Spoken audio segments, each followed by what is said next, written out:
By the time the frost set in and the high ridges turned white with snow, every cabin in the valley had smoke rising from its chimney, except one. No fire burned in the stone hearth of the little homestead at the base of Bitterroot Hill. No one split logs outside. No smoke curled against the grey sky. But it wasn't abandoned. Inside, Thomas Garrison sat sharpening a blade, his breath barely fogging the air. Outside, rows of greens still stood behind the cabin, low and silent under layers of brush and timber, his so-called fool's garden, the same one neighbors had ridiculed through spring and laughed at through summer. Now, with October winds cutting sharp from the north, those same settlers were watching from behind frost-covered windows, realizing that the old man might not be a fool after all, because their food was already running thin, and Thomas hadn't been to town once. The story of how a mountain man built a garden that would survive where nothing was supposed to grow didn't begin with genius. It didn't begin with science. It didn't even begin with vegetables. It began with loss and hunger, the kind of hunger that splits a man's pride wide open, leaves him looking for answers in the dirt when every other path has failed. It started in the spring of 1836, 2 seasons before the first snow would fall on the valley. That was the year the rains didn't come and the game didn't return, and 3 children died before the ground thawed enough to bury them. The year the Garrison family learned what it meant to starve in a place they'd believed was rich. Thomas had arrived in the western valleys a decade earlier, after walking away from a logging camp job in the Oregon Territory. He wasn't a farmer by trade. He'd felled trees and built boats, sometimes traded furs, sometimes hired out as a teamster. But when he met Clara, a settler's daughter with 2 younger brothers and a mother dying of lung sickness, he decided to stop moving. They married in a clearing outside the missionary station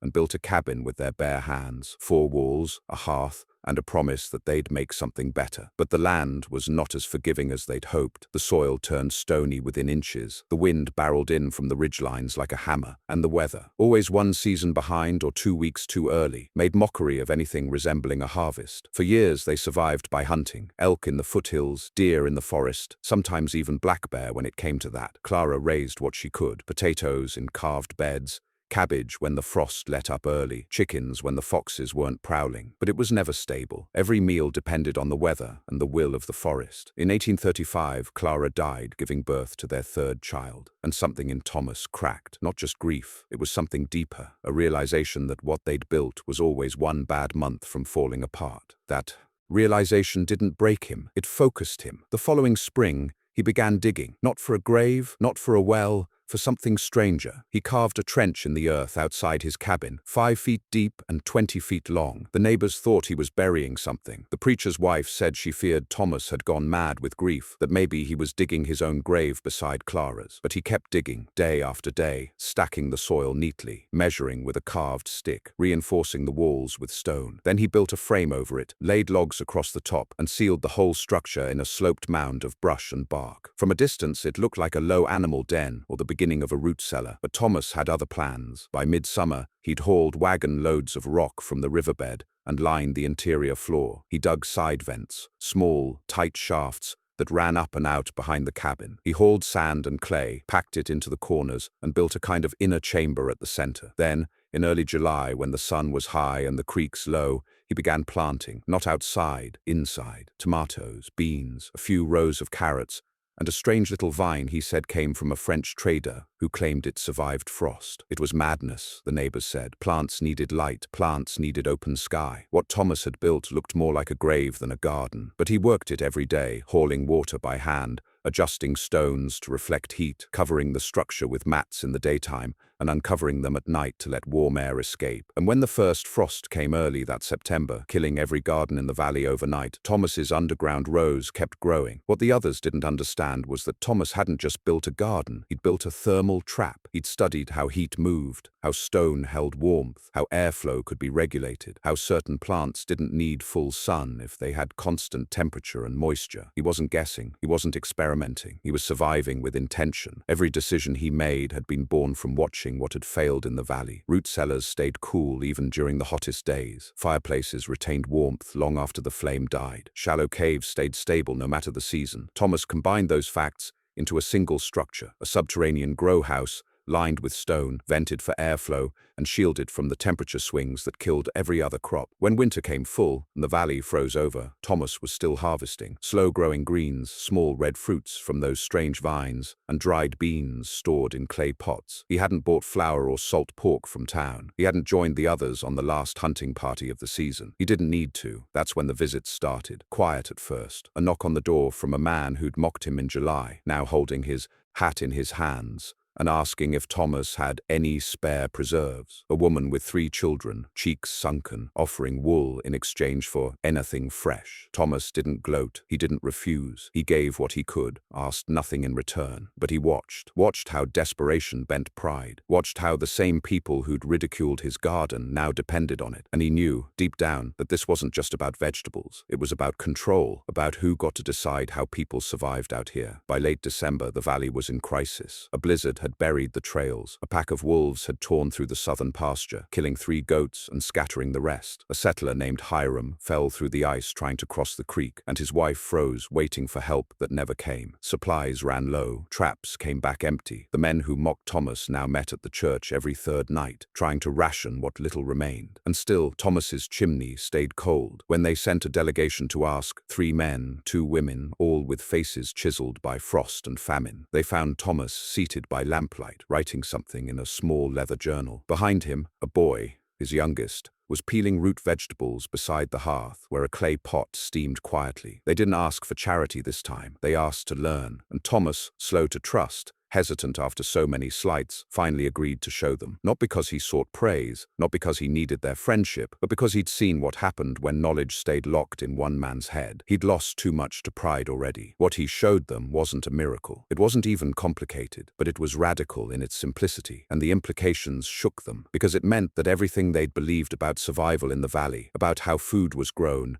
how cabins were built, how winters were endured, might have been wrong all along. And what Thomas didn't yet realize, standing in that cold earth tunnel with 5 neighbors at his back, was that he had just changed the trajectory of the entire valley. Not through invention, not through genius, but through the stubborn will to feed his own, and by accident or fate, everyone else's too. The first time they saw the full layout of Thomas Garrison's garden, the settlers said nothing. 5 of them followed him down behind the cabin, where the frost-crusted grass gave way to a low rise of earth overgrown with brush and pine boughs. It looked like a burial mound, something ancient and forgotten, half swallowed by snow. Thomas knelt beside the northern slope and brushed away a thick layer of mossy bark. Beneath was a wooden hatch, its surface worn smooth by weather and handling, secured by a simple latch. He opened it, and warm air spilled out into the frozen world, carrying with it a scent that stopped the group cold: earth, moisture, and something unmistakably alive. Green. Inside, the temperature was a full 30 degrees warmer than the snow-covered field outside. The stone-lined floor radiated a deep, slow heat, like the inside of a kiln left to cool overnight. Raised beds ran along either side of the chamber, wooden frames filled with dark, loamy soil. From them grew things no one in the valley had seen since the previous summer: leafy kale, bitter mustard greens, a few thin stalks of spring onion, even a cluster of squat red carrots that looked stunted but vibrant. Overhead, the roof was lined with smoked glass panes, salvaged from old lanterns and discarded window frames, arranged in angled tiers that caught the southern light when the outer covering was removed. The light wasn't much, not in the dead of winter, but it was enough. The plants were stunted, slow-growing, but they lived. At the back of the structure, another chamber branched off, smaller, narrower. It was lined with shelves carved into the packed earth and stacked with clay pots, each one sealed with waxed cloth or bark lids. Inside them, Thomas explained, were dried legumes, pickled roots, preserved berries, and tightly packed meal made from dried parsnips and ground beans. A few of the jars held things none of the settlers could identify. One woman held up a sealed pot and sniffed, then blinked hard at the scent of vinegar and sharp spice. "I trade for some," Thomas said simply. "Old Frenchman passed through 2 years back, carried seed in a belt pouch, told me they came from the islands, said they didn't mind the dark if the soil stayed warm." The group didn't speak. Their silence wasn't disbelief anymore. It was shame, awe, hunger. Thomas didn't lecture them. He didn't ask for apologies. Instead, he handed out baskets, showed them where to cut without damaging the roots, and warned them not to overharvest the greens. Take outer leaves only. Let the hearts keep growing. He gave instructions like a man reciting gospel, calm and methodical. He'd built every inch of the garden with his own hands, but now he was offering it its bounty without pride or bitterness. The settlers took what they needed and left quietly, leaving behind a few trade goods, wool, candles, some flour, but Thomas didn't inventory them. The next day, 2 more families came, then 4. By week's end, 11 of the 32 households in the valley had visited Thomas's garden. Some came alone, others brought children. They didn't knock anymore. They came in daylight, left quietly, never asked questions. But Thomas began to notice patterns. They all came with eyes downcast. None lingered. None asked how it worked. It was the children who broke the silence. One boy, Eli, from the Davis place, asked why the roof was buried. Another girl, Ruthie Mallory, ran her fingers along the vent stones and asked how it stayed so warm underground. Their questions were pure, curious, and in answering them, Thomas found himself speaking aloud. The truths he had spent 3 years learning in silence. He explained how stone gathered heat during the daylight hours, how venting warm air low and drawing cool air up helped regulate temperature. He showed them how water was stored in clay pots that slowly seeped moisture into the beds, maintaining humidity even in dry weeks. He told them about plant companions, how onions deterred pests, how kale kept better in cool soil, how certain roots could grow sideways in tight spaces. He wasn't just showing them vegetables, he was teaching survival. By the second week of January, the garden had a name, the Warm Hole, coined by a 6-year-old who claimed it felt like stepping into summer. Word spread. The last of the holdout families began to visit, some with pride still clinging like frost to their shoulders, others already broken by the long hunger. Thomas kept feeding them, and then one morning he found footprints around the rear of the mound. Not boot prints, bare feet, small, too small for an adult. He followed the tracks to the tree line and found nothing. But the next night, the basket of stored parsnips was half empty, and a jar of pickled cabbage was missing. He didn't say anything. Instead, he left a blanket beside the hatch. The following day, the jar was returned, sealed, and only partially eaten. The footprints kept appearing. And then, one night, Thomas heard movement outside just past midnight. He stepped out into the cold with a lantern and found the source. A boy, no older than 9, skin pale and lips cracked, crouched behind the root cellar with the blanket wrapped around his shoulders. His name was Abram. His parents had died in December, fever probably. He'd been living alone in their cabin for nearly 2 weeks, eating scraps and bark, too ashamed to ask for help. Thomas didn't speak. He simply opened the door and waited. Abram entered. From that night on, the garden served a new purpose. It wasn't just food, it was shelter, warmth, and safety. Thomas converted the second chamber into sleeping quarters, added straw bedding, and began rotating care of the space between families. Mothers brought children in shifts. Old men tended the compost bins. Teenagers hauled water and reinforced the vent tunnels when one collapsed during a snowstorm. The garden stopped being his. It became theirs. But not everyone was content with the arrangement. By February, the local council, led by Mayor Sutter, a man with little patience for anything that hadn't come through official channels, called a meeting. They claimed Thomas had created dependency and that it was interfering with the community's long-term planning. Some whispered that he had hoarded supplies. Others suggested the underground garden was unnatural, that plants weren't meant to grow in the dark, and that it smacked of mountain sorcery. They summoned Thomas to speak. He arrived with dirt under his nails, sleeves rolled to the elbows, and no apology in his tone. He told them what he'd done, told them why. Then he asked a question that silenced the room. "Which of you," he said, "has gone to bed hungry in the last month?" No one raised their hand. "Then I suggest," he continued, "we stop worrying about pride and start teaching every child in this valley how to build what I've built, because next winter won't be kinder." The debate ended. Over the next 4 weeks, the garden became a classroom. Thomas drew diagrams in the dirt. He showed families how to build smaller versions behind their homes. He taught venting, layering, soil care, how to insulate without suffocating roots. He made mistakes in front of them and corrected them openly. And in doing so, he gave them not just food, but ownership, confidence. By the time the thaw came in late March, nearly every family in the valley had broken ground on a trench. Some were crude, others mirrored Thomas's design with uncanny precision. But the old man's fool's garden had sparked something no one expected. A revolution, not of weapons, but of will. When the last frost receded and the trails out of the valley cleared,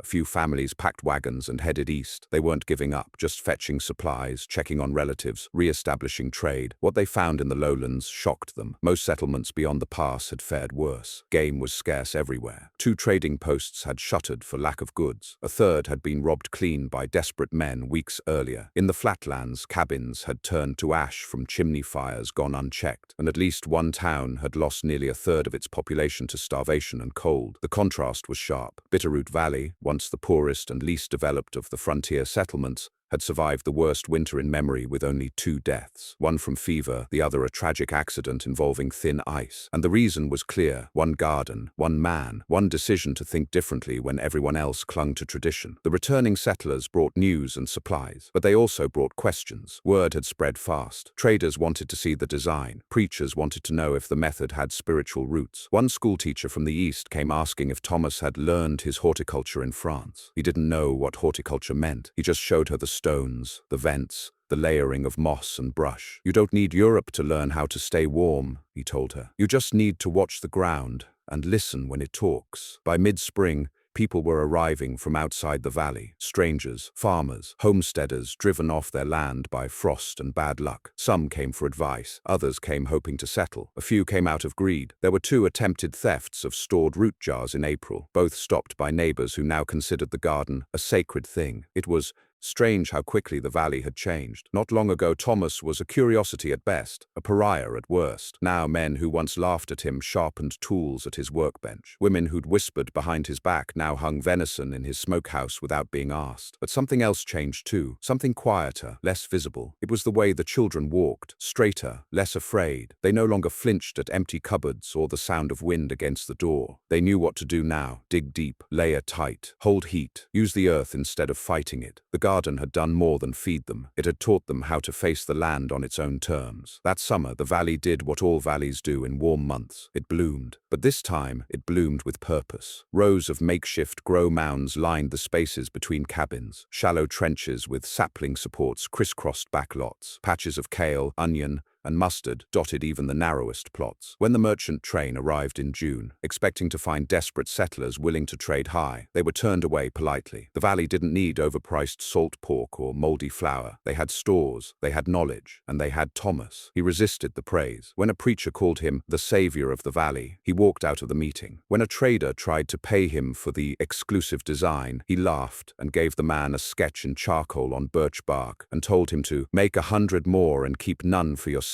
But as the summer progressed, Thomas grew quieter. He stopped teaching as often, spent more time in the original garden, adjusting stone placements, writing in his journal, speaking less. The others assumed he was tired. He wasn't. He was preparing, because Thomas had seen something the others hadn't. He'd tracked the clouds over the ridges and noted their strange timing. He'd watched the animals moving earlier, the sap running faster, the insects behaving out of season. His hands touched the soil daily, and he felt a sickness in it, a strange dryness. Not of water, but of rhythm. Nature was changing faster than it should, and Thomas had lived too long in the mountains to ignore when the wind told secrets. He began building again. This time it wasn't a garden, it was a shelter. He chose a spot just below the tree line, where wind carved the snow into drifts even in July. Most thought him mad again, but he dug with the same precision, the same obsessive focus. A square trench, 8 feet deep, stone-lined, vented with cedar flues, roofed with timber, and sealed with bark and clay. He laid iron cookware inside, stored seeds in wax-lined pouches, dried meat wrapped in hide, a second journal, sealed in oilskin. No one asked what he was doing. They trusted him now, and that trust let him work in silence. In August, he collapsed. He was splitting wood when it happened, just a small task to reinforce one of the vent tunnels. He grunted, dropped the axe, and fell sideways, clutching his ribs. Abram found him minutes later, tried to lift him, called for help. Within the hour, the settlers had carried him inside, laid him on a cot, wrapped him in furs. The doctor, what passed for one,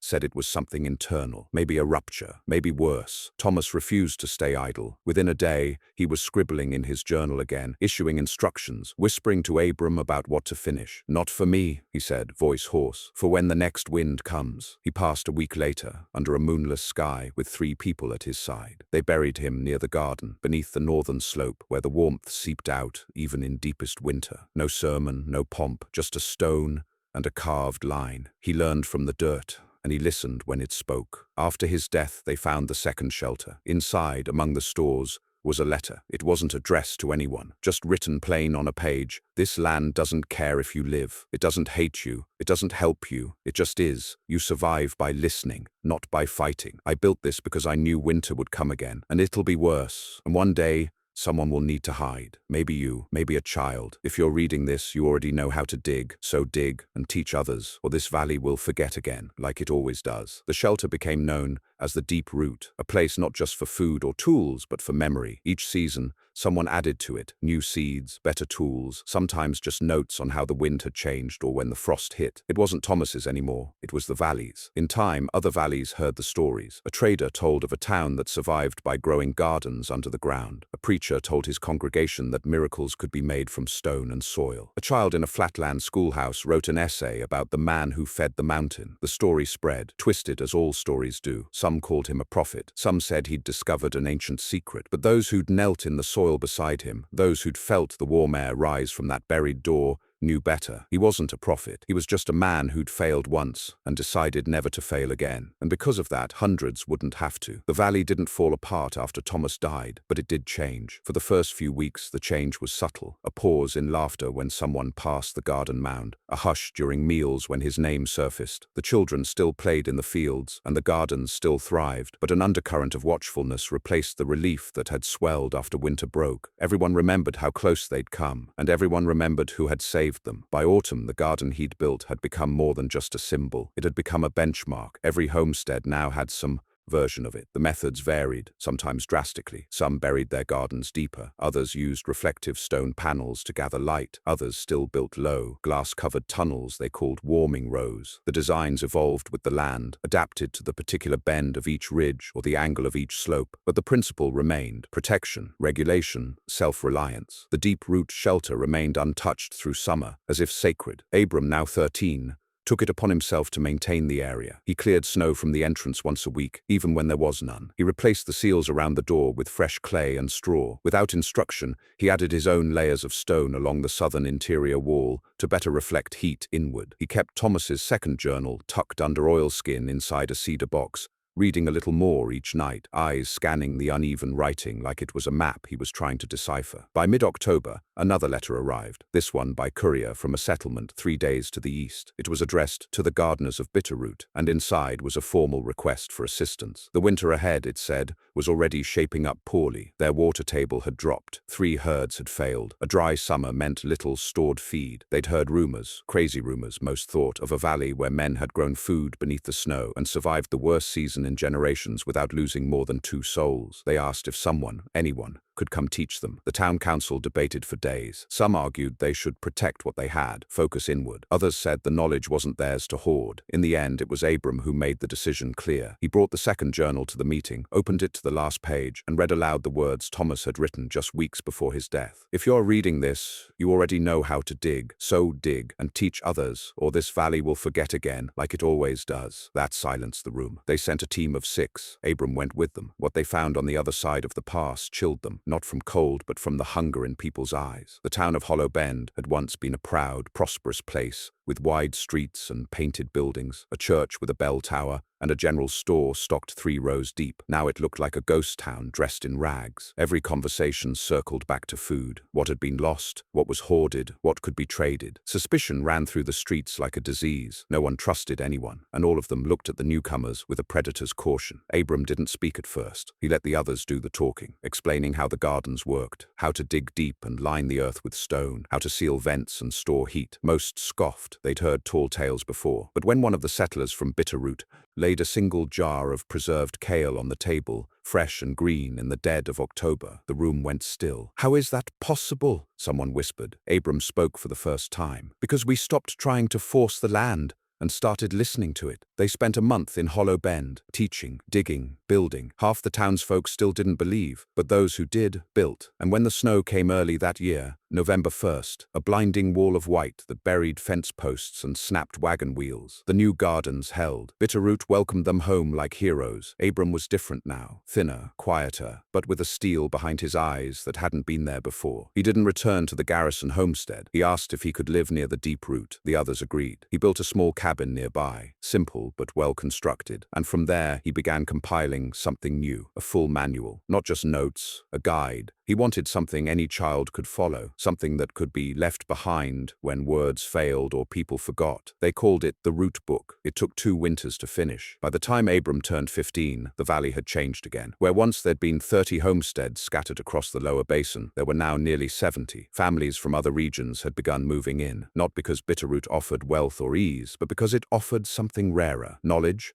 and a people willing to share it. The newcomers were vetted carefully. No one turned away those in need, but neither did they tolerate greed or arrogance. Every family built their own root chamber before they built a hearth. That was the rule. By the third winter after Thomas's death, a network of tunnels linked half a dozen homesteads underground. Not in secret. This wasn't hiding. It was planning. The tunnels weren't escape routes. They were lifelines. Shared storage, shared warmth, shared purpose. When wolves came down from the ridge that January, the people gathered underground and waited. When the wind howled like knives for 6 days straight in February, they stayed fed, stayed warm, and came out laughing when it passed. And then came the spring flood. No one saw it coming. The thaw that year was fast and violent. A warm rain fell over deep snow, and the rivers swelled like beasts. Within hours, the southern end of the valley was underwater. 2 cabins vanished entirely. A third was found half a mile downriver, smashed against a tree line. For the first time in 3 years, the people were afraid again. But something remarkable happened. The deep root held, built into the slope, designed to shed water and sealed with stone. Its vents redirected the flood like channels on a hillside. And because it had been expanded over time, reinforced with new walls, stocked with tools and food, it became the command center for recovery. Abram led the effort. He didn't ask, he acted, and they followed. He organized search parties, sent the older children to higher ground, set up tents for those displaced, directed water flow using ditches and barriers he'd learned to build during the Hollow Bend mission. And when it was over, when the waters receded and the land dried, not a single life had been lost. After that, no one doubted again. Abram never called himself a leader. He still tended the original garden weekly, even when his knees began to ache and his back stiffened from the work. He still read from Thomas's journal on the anniversary of his death, seated beside the mound in silence. But by the time Abram turned 20, the valley's children were calling him Root Father, and the title fit, because he had taken a spark and built a fire. By the 6th year, the valley had a school, not a church, not yet, but a school, built low to the ground with south-facing glass and lined with books. At the center of its library sat a copy of the Root Book, bound in hide, hand-copied by Abram himself, with margins filled in by other gardeners, notes, corrections,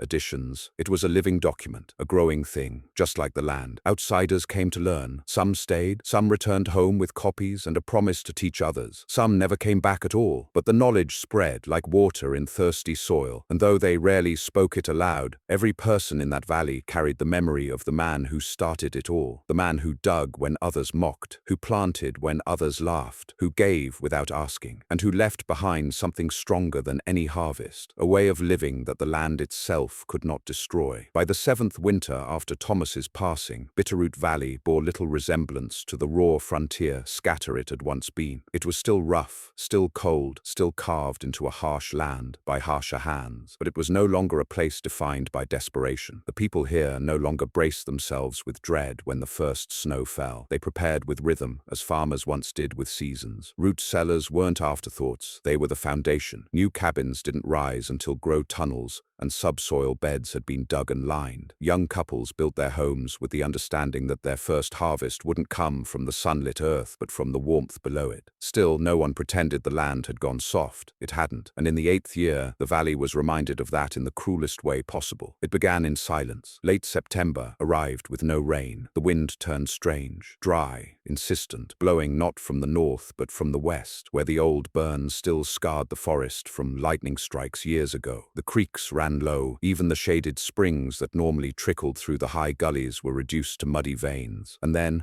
on a morning when the sky was red at sunrise and even the birds were quiet, a plume of smoke appeared over the western ridge. At first it seemed distant, just a wisp, a reminder that fire always lingered somewhere in the American West, waiting. But by midday the wind changed again. That night the ash began to fall. The fire had jumped 3 ridges by dawn. Driven by a dry wind that screamed like something alive, it moved faster than any of the settlers had ever seen. By the time the council bell rang out across the valley, a sharp 3-note pattern everyone recognized as evacuation, families were already hitching wagons, tying off livestock, grabbing what they could. It wasn't panic, not yet, but it was close. Abram stood on the ridge that overlooked the southern bend, his face gray with soot, his eyes narrowed. He hadn't slept, neither had the scouts who reported back every hour. The fire was moving southeast, fast. It would reach the edge of the valley by nightfall. They had hours. What followed was a kind of choreography, only possible in a community that had practiced hardship like a religion. They didn't scream, they didn't scatter, they executed. Each homestead had a list, written years ago,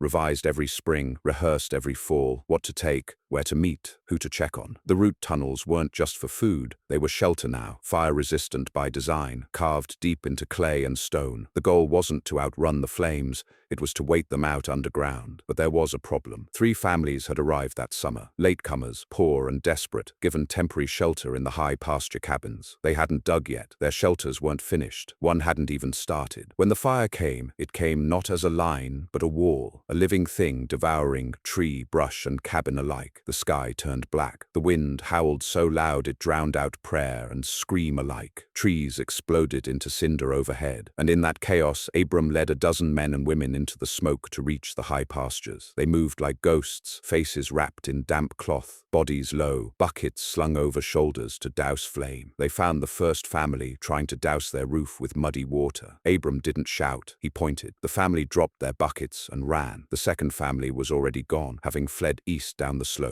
The third, no one knew, until they found the child, a girl no older than 6, standing alone beside a collapsed chimney, soot covering her face like paint, eyes wide. Her mother had gone back into the cabin for a trunk of blankets. She never returned. Abram didn't hesitate. He handed the child to one of the others and vanished into the smoke. They never found him inside, but they found the mother, barely breathing, hair singed, clutching the trunk with one hand and dragging it toward the tree line. She lived, and the child did too. When the fire passed, it left behind a corridor of black stretching nearly a mile wide. 15 structures burned, dozens of livestock lost, but not a single person dead. At first, they thought Abram had perished. Days passed. Searches turned up only ash and ruin. Then, on the 4th day, a boy from the eastern lookout spotted something moving down the ridge. A figure, wrapped in a singed cloak, limiting on a carved walking stick. It was him. His right hand was bandaged, his face burned along the jawline. He said nothing as they helped him down, just nodded once, looked at the child in her mother's arms, and closed his eyes. For the next week, Abram lay silent in the deep root, fevered, weak, but alive. When he finally spoke, his first words were simple. "We need stone roofs." That winter the valley rebuilt, not with haste, with precision. Fire had taught them something new. Just as frost once did, just as hunger once had, nature changed its language, and they had to learn it again. Abram couldn't wield an axe anymore. His hand never fully recovered, but he designed, he drew, he taught. Under his direction, root cellars became fireproof. Roofs became layered with sod and stone, less flammable. Vent systems now included smoke-catch tunnels that could be sealed in seconds. New shelters were built into hillsides at angles designed to deflect wind-blown flame. And all of it was taught to the next generation through the expanding pages of the root book, now copied by hand and passed between families like heirlooms. Some began to call the community the Garden Valley. Others preferred the Burrow. Outsiders romanticized it, called it a utopia in the wilderness. But the people who lived there knew better. It wasn't utopia. It was earned, through trial, through blood, through the stubborn refusal to die where others would have perished, and through one man's garden. That original structure, Thomas's first, was still standing, still warm, still growing. Abram returned to it once a month, no matter the season. He never brought anyone, never spoke about what he did inside. Some thought he prayed, others believed he was updating the journal, preserving the knowledge Thomas had started. One spring, a boy followed him, just to see. He crept to the mound's edge and peeked inside. What he saw wasn't worship or writing, it was planting. Abram knelt over the same stone-lined bed Thomas had first dug, pressing a seed into the soil with care. He did it slowly, whispering to himself. Not words, not prayers, just sounds, rhythmic, gentle, like a lullaby to the earth. And in that moment, the boy understood something the rest never had. This wasn't just a garden, it was a memory, planted over and over, so the valley would never forget. By the time Abram crossed his 35th winter, the world beyond the ridgelines had begun to shift in ways even the valley couldn't ignore. The old trade posts, once scattered thin and struggling, had consolidated. Larger settlements were moving in with rail lines, tin-roofed stores, and talk of government markers, property lines, land titles, taxes. The frontier was shrinking, not in land, but in isolation. The valley, once seen as untamed, now drew the hungry eyes of surveyors and speculators. The thing that had kept them safe, distance, was evaporating. It began subtly. A pair of men arrived in spring, well-dressed but dust-covered, claiming to represent an investment group out of St. Louis. They asked questions about soil composition, yield rates, population size. They didn't ask about the root shelters, not directly, but one of them noticed the vent stones near Abram's old cabin and knelt beside them, asking what they were. "Storm drains," Abram lied. "Winter runoff." The man nodded, but his smile was too sharp. Weeks later, the first map appeared, sketched in ink on linen, pinned to a notice board in a distant outpost. Bitterroot Valley, untapped agricultural potential. Word spread. Folks from the outside wanted a piece, not of the homes or the cabins, but of the land. The fertile, mysterious land where food grew in winter and no one starved. The council met that same night. Abram sat at the end of the table, older now, white streaks through his beard, his back stiff from decades bent over soil. He didn't raise his voice. He didn't need to. When he spoke, every man and woman listened, like it was the wind through the pines. They won't stop at buying land, he said. They'll want to own the method, package it, sell it, claim it as their own. They won't understand the soil. They'll just pour iron into it and expect it to grow what we've learned to coax. The question hung in the room. What could they do? Bitterroot had no sheriff, no papers, no official charter. It existed outside the rails and wires that defined the rest of the world. But it wouldn't remain so for long. So they did what the valley always did. They prepared. Abram proposed something radical. Not resistance, not walls or weapons, but dilution. We scatter, he said. Not leave, not abandon, but seed other valleys with what we've learned. Make our knowledge common. If they try to claim it, they'll find it everywhere already. The council agreed. Over the next 2 years, emissaries went out, men and women trained in root shelter design, soil insulation, fire-resistant construction. They traveled on foot, by mule, sometimes joining wagon trains under false names. They taught quietly, carefully, in the corners of new settlements and forgotten mining camps. They left behind copies of the root book, now printed using a small hand press acquired through trade. Not one copy had an author's name. It worked. The method spread faster than the speculators could contain it. By the time the first official claim was filed on the valley, citing unique agricultural practices developed by Eastern engineers, the surveyor was laughed out of 3 counties. Everyone had heard of root gardens by then. Everyone had built one. Some called them earth warmers, others Thomas Holes, but the idea was the same. Grow beneath the frost, listen to the land, protect your own. Bitterroot remained untouched, not by might, but by irrelevance. Once its uniqueness faded, so did the hunger to control it. But change still came. Roads widened, a post office arrived, then a telegraph pole. The valley opened slowly to the world, and with it came something new. Voices, stories. One day a man from Illinois arrived holding a book with a cracked leather spine and a faded drawing of a subsoil chamber on the cover. He said his father had survived the harsh winter of '47 in Nebraska, thanks to a strange underground garden he'd been taught to build by a woman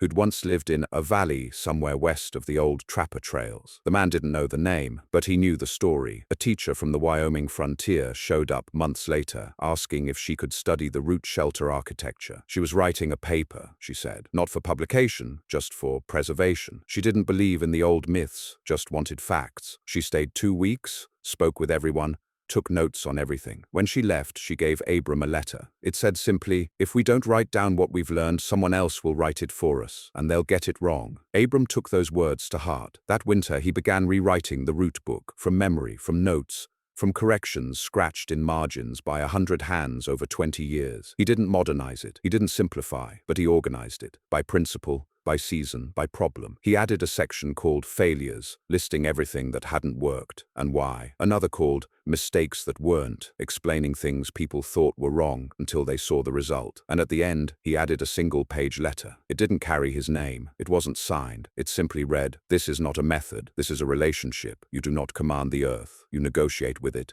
You offer. You wait. You listen. You adjust. If you forget that, this book will fail you." That edition, the clean, organized, brutally honest one, became known as the Black Root, bound in dark hide, stamped with nothing but a single tree etched deep into the cover. It became the valley's final gift to the world. They didn't sell it. They didn't protect it. They gave it away, one copy at a time. Abram died not long after the last copy was pressed. He passed in his sleep beneath the original garden mound, in a shelter he'd restored just that spring. They buried him beside Thomas under a shared stone, with no dates, no names, only words carved deep enough to last until the next frost broke them. The earth remembers, so must we. In the years that followed, Bitterroot faded from maps. The roads curved elsewhere. The rails never reached it, but the knowledge lived on. A settler in Colorado taught her son how to build a vent that wouldn't freeze. A former trapper in Utah passed on the trick of moss-layered insulation to a new family in a high canyon. A schoolhouse in Montana read from the root book each spring, not as scripture, but as blueprint. And once, in a city library back east, a child found a copy of The Black Root wedged between farming manuals, asked her mother what it was. The mother smiled. "It's how your great-grandmother made a garden under the snow." And the child asked the only question that mattered. "Can we try it?" The girl's name was Elsie. She was 11 when she pulled that cracked, dust-coated copy of The Black Root from the back shelf of a county library in Iowa. Her fingers traced the worn tree emblem on the leather cover. It felt older than anything else on the shelf, like it didn't belong to this time. She didn't know why it pulled her in, only that when she opened it,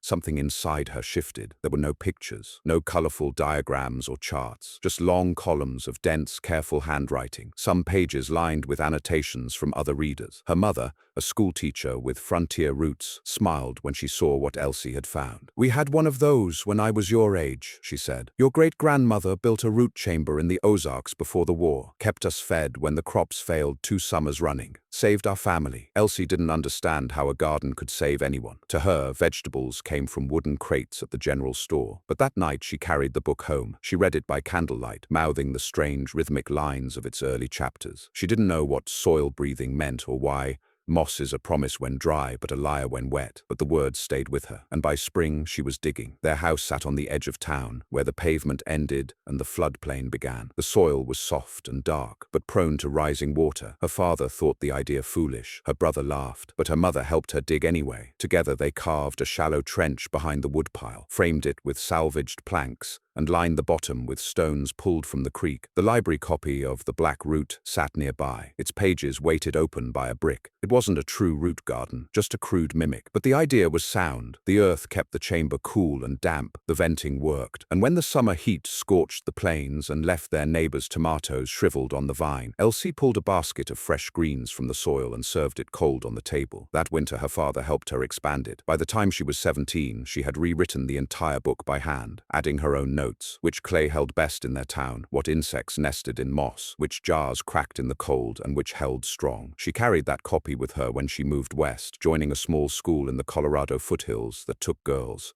with calloused hands and sharp minds. Her chamber notes were used to build the first campus root cellar in a century. They stored books alongside beets, seeds alongside scrolls. The tradition spread. Elsewhere, the story took other paths. In Oregon, a man named Caleb Ashmore, grandson of a failed rancher, son of a failed preacher, rebuilt his entire homestead around a single idea: that warmth could be stored, not just created. He lined his house with 2 walls, packed with straw and soil. Beneath his floor, a coiled system of stone tunnels circulated warm air from a central fire chamber. At the center of his field, he dug a root garden not just for food, but for water, an underground basin sealed with clay, collecting runoff for dry months. His daughter would later say, "My father farmed shadows. He planted in the places others ignored." In the high passes of Montana, a group of former miners turned a collapsed shaft into a greenhouse. They ran mirrored pipes from the surface to direct light downward. It wasn't beautiful, it wasn't efficient, but it worked. For the first time in years, they ate fresh food through the snow season. The man who taught them had never lived in Bitterroot, never met Thomas or Abram, but he'd carried a second-hand copy of the root book, water-stained and torn, found in a trading depot long abandoned. In Texas, after a blight wiped out 3 counties of maize, a schoolteacher named Harlan used a modified version of the root chamber to grow emergency food for 200 people. His design used adobe and recycled bricks. The locals laughed until it fed them. He never claimed credit, just handed out rough sketches and said, "It's old knowledge. I just remembered it." It wasn't just gardens anymore. The principles Thomas had lived: adaptation, humility, patience, spread into architecture, water collection, medicine storage. People remembered what it meant to prepare, not just respond. They looked to the ground not as enemy or obstacle, but as collaborator. The land stopped being something to conquer. It became something to converse with. And still, the name Bitterroot faded, not because it was forgotten, but because it was everywhere, like a seed scattered wide, carried by wind and water,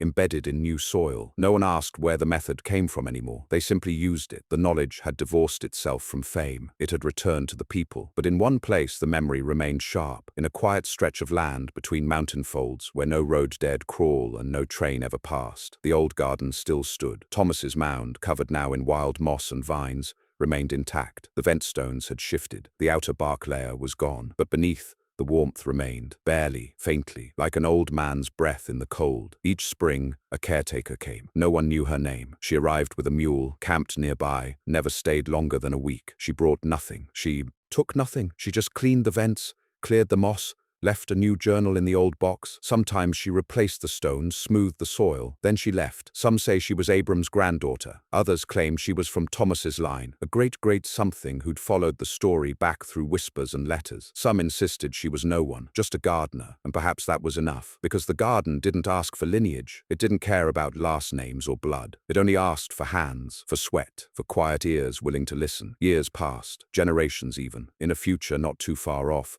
when cities flickered uncertainly under strained grids and old systems frayed at the seams, a small town somewhere, anywhere, would face a harsh winter, the kind that comes early and stays late, the kind that reminds the living how close the cold waits. Their fields would fail, their shipments would stop, their leaders would make speeches that meant little. But in one backyard, a child would be digging, not because she was told to, but because she'd seen something, a book, a journal, a sketch folded in the back of a drawer, maybe a memory from a grandparent, maybe just instinct. And as the frost closed in and the world quieted, that child would plant, not in the hope of a feast, but in the certainty that something must survive. The garden would not feed thousands. It wouldn't make headlines. It wouldn't stop the winter. But it would matter. It would matter because it remembered. Because even when maps forget and names fade and cities fall, the soil holds truth. And someone, somewhere, would always be foolish enough to listen. With the same hunger it carried 100 winters ago. Snow still came sudden in October, and spring still dragged its thaw late into April. The land didn't forget the cold, and neither did the people who remained in its care. And in a narrow cleft of stone and pine that some maps still marked as Bitterroot, though few now used the name, the old garden breathed on. The mound was no longer tended regularly. Its covering of pine needles and moss had thickened,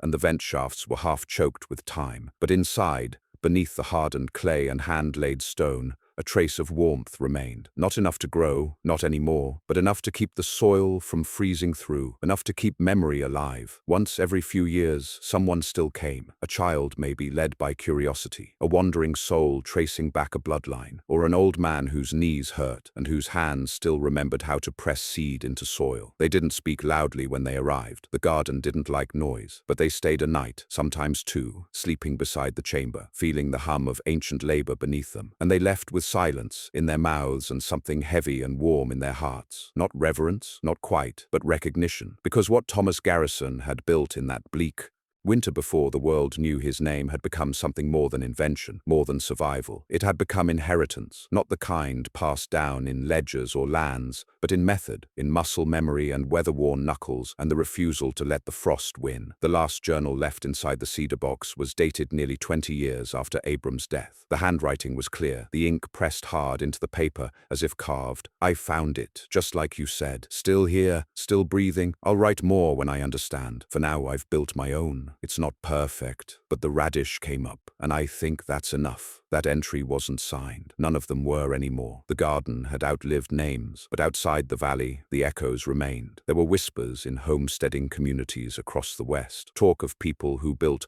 hollow earth beds or heat cells. In a documentary about frontier ingenuity shown in a modern classroom, a few grainy photos flashed across the screen. One of a half-buried shelter with smoke rising from a side vent, another of a leather-bound book with no title but a tree pressed into its face. A child in the front row leaned forward, eyes narrowing as if something just barely remembered was tugging at them from the dark. In Appalachia, a retired botanist published a paper describing closed-loop subsoil farming, citing undocumented practices found in northern Arkansas and the high reaches of Idaho. He attributed them to a lost folk tradition from pre-industrial frontier communities. He had no citations, just notes. His colleagues dismissed the paper, but he continued researching until his final year, insisting it was real. And deep in the high plains of Alberta, an aging woman taught her grandchildren how to build stone-lined heat wells in the garden beds. She called it soil breathing, said it made the carrots sweeter. When her granddaughter asked where she learned it, she just smiled. A long time ago, from a man who wasn't afraid to dig. In every corner of the continent, fragments of the Bitterroot legacy lived on, not as monuments, not as history, but as practice. Actions repeated quietly, adjusted, refined, passed along without fanfare. The world forgot who started it, because the world didn't need to remember the man. It needed to remember the lesson. Dig deep, listen carefully, work with the land, not against it. Protect others before pride. Grow something that can't be taken when the roof collapses. Grow something that remembers. Some tried to record the full story, long after the fact. One historian claimed Thomas Garrison had been an engineer hiding from the law. Another said Abram was a fictional invention, a narrative device made to romanticize frontier life. A third suggested the entire Bitterroot legend